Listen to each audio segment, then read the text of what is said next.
जय सरना।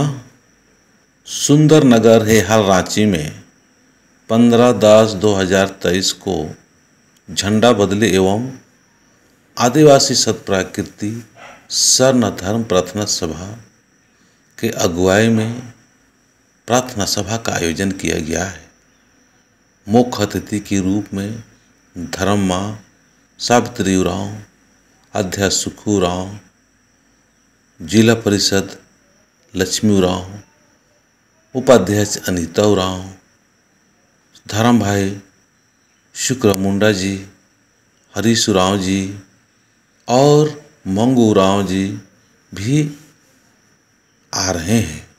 मुख्य वक्ता के रूप में प्रेमचंद और भी बहुत सारे अच्छे अगुआ, अच्छे मार्गदर्शक, अच्छे समाज सेवी लोग आ रहे हैं।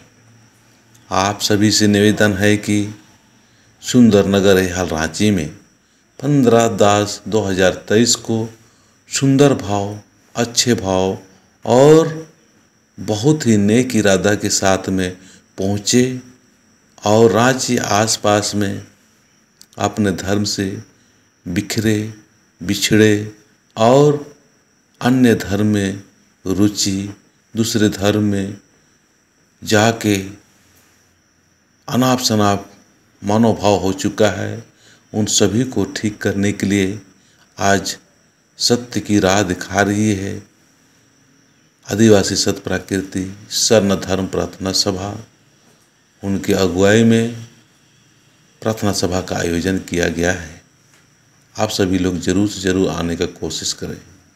जी हाँ, जरूर से जरूर आना।